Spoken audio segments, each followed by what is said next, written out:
మా టీచర్స్ ఏమో నీ జుట్టు ఏంట్రా పిచ్చగుళ్ళలా ఉంటుంది అన్నారు. సకా వచ్చి నా జుట్టులో దూరుతుంటే ఇప్పుడు అర్థమవుతుంది వాళ్ళు ఎందుకన్నారు. అవునా అబ్బా.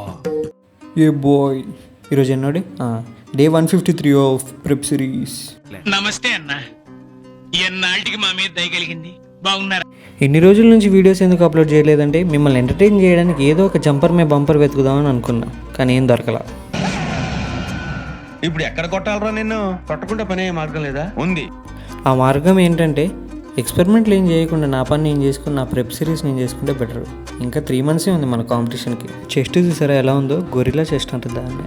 సో ఈరోజు మన వర్కౌట్ విషయానికి వస్తే shoulders, chest and tricep workout అయితే ఈరోజు చాలా అంటే చాలా బాగా జరిగింది. ఎప్పటిలానే చెస్ట్కి 3 వేరియేషన్, షోల్డర్కి 3 వేరియేషన్, ట్రైసెప్కి 3 వేరియేషన్. ఈ వేరియేషన్ చాలా బాగా పడుతుంది. అండ్ డైలీ చూస్తే మన సైజ్ అయితే పెరుగుతుంది, కానీ ఫ్యాట్ కూడా బాగా పెరుగుతుంది. వర్కౌట్ అయిపోయిన తర్వాత ఇంటికి వెళ్ళేసి దనదన మన మీల్స్ అని ప్రిపేర్ చేసుకొని తినేసాం. పిచ్చి ఆకలి మీద ఉన్నాం అసలుకి. సో ఈవినింగ్ అవ్వగానే మనం సకాని పికప్ చేసుకోవడానికి వెళ్ళిపోయాం. తను వచ్చిన ఆనందంలో మనం అయితే అసలు రికార్డ్ ఏం చేయలేదు మన మీల్స్. అండ్ ఇది మన లాస్ట్ మీల్. సో ఈరోజు కిందే ఉంటా బాయ్ పీస్. పెద్దోడు ఏకంగా ఫాలో కొట్టేశాడంట. ఎందుకు కొట్టాడు? ఫాలో అని ఏదో అన్నాడంట, కొట్టాడు. ఏంటి? ఫాలో ఏదో అన్నాడంట, కొట్టాడు.